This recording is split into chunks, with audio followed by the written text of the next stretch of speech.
Students, vector का जो हम टॉपिक कर रहे हैं डॉट प्रोडक्ट, उसी का अब एक सम और है। Find the angle between the A and B vector where A equal to और बी इक्वल टू वेक्टर दिया हुआ है।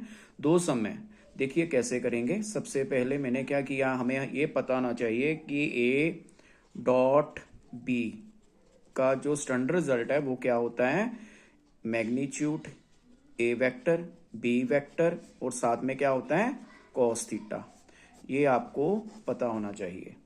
सबसे पहले मैंने क्या किया, ये फार्मूला लिख दिया, A dot B equal to magnitude A magnitude B cos theta. अब सबसे पहले देखिए हमने निकालना क्या है, हमें चाहिए क्या, ए डॉट बी चाहिए, मैग्नीट्यूड ए और मैग्नीट्यूड बी की वैल्यू चाहिए। सबसे पहले ए डॉट बी निकाल लेते हैं। ए डॉट बी कैसे निकालते हैं, मैंने पिछले जो अपना वीडियो है उसमें भी समझाया है कि ए डॉट बी के लिए हम क्या करेंगे, आई वेक्टर के साथ क्या लगा हुआ है, 1, तो पहले 1 लिखेंगे और यहाँ बी वेक्टर के साथ जे लगा हुआ है, आई नहीं लिखा हुआ, इसलिए हम आई क्या लेंगे 0, प्लस यहाँ पे जे वेक्टर के साथ क्या है -1 और यहाँ जे वेक्टर के साथ क्या है 1। अब के वेक्टर, ए वेक्टर में के वेक्टर है नहीं, इसलिए हम क्या लिखेंगे 0 और यहाँ पे के वेक्टर क्या है 1। के वेक्टर का मतलब के वेक्टर के साथ कोफिशिएंट क्या है 1, इसलिए अब इनको सिंप्लीफाई किया। मैंने क्या किया, 1 को 0 से किया तो क्या आ गया 0, -1 को 1 से किया -1 और 0 को 1 से किया 0। सिंप्लीफाई किया, मेरा क्या आंसर आ गया -1। अब हमने मैग्नीट्यूड ए निकालनी है, ये हम जो कर रहे हैं फर्स्ट सम कर रहे हैं।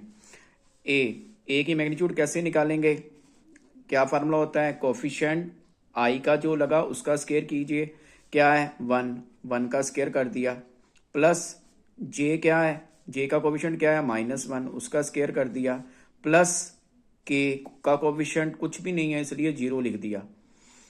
सिंप्लीफाई किया, क्या आंसर आ गया 1 + 1 = √2। ऐसे ही बी का भी निकालते हैं।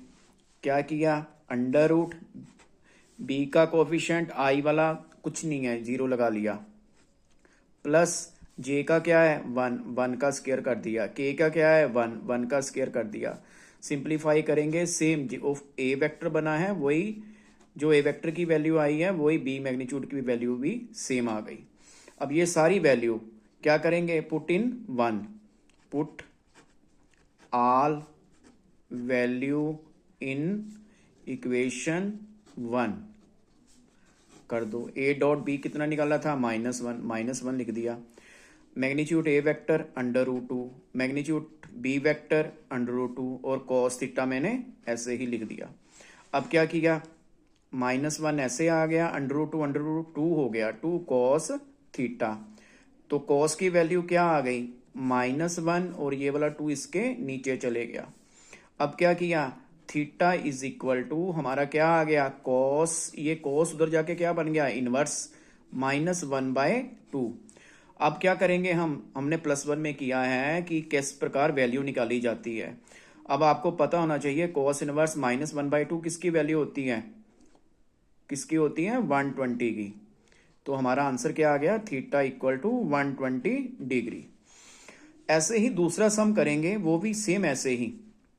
पहले क्या किया, ए डॉट बी वेक्टर निकाल लिया, आई का कोफिशिएंट कितना है 1 और इधर 1, जे 1 × 1, जे का क्या है 2 लिख दिया, इधर जे का क्या है -1 लिख दिया, फिर इधर के का क्या है -1 लिख दिया और इधर के का क्या है 1 लिख दिया। पूरा सिंप्लीफाई किया, कितना आ गया 1 - 2 -1 से 1 = -2 आ गया। अब मैग्नीट्यूड एक वेक्टर निकालिए, कितना, आई के साथ क्या लगा है 1 का स्क्वायर, जे के साथ क्या है 2 का स्क्वायर और के साथ क्या है -1 का स्क्वायर। सिंप्लीफाई करो, कितना आ गया 1 + 4 + 1, कहने का मतलब कि √6 आ गया। ऐसे ही बी वेक्टर की मैग्नीट्यूड भी निकालते हैं। क्या दे रहा है, 1 का स्क्वायर आएगा प्लस फिर देखिए बी वेक्टर के साथ क्या दे रहा है, -1, 1 का स्केयर आ गया, के साथ कोफिशिएंट कितना है 1, वो भी लिख दिया। सिंप्लीफाई करो, कितना आ गया 1 + 1 + 1 इज इक्वल टू √3। ये मेरी किसकी वैल्यू आ गई, बी मैग्नीट्यूड। फिर से वही put all value in equation 1 भर दो, क्या होगा, ए डॉट मैग्नीट्यूड कितना निकाला था मैंने -2, वो लिख दिया। मैग्नीट्यूड ए √6, मैग्नीट्यूड बी √3 और कॉस थीटा ऐसे लिख दिया। अब क्या किया, -2 ऐसे लिख दिया, √6 और √3 दोनों को मल्टीपल करेंगे तो हमारा बनेगा √18। अब इसके फैक्टर निकालते हैं, क्या आएगा 3 × 2 इसको कर लिया और 3 मैंने ऐसे लिख दिया कॉस थीटा।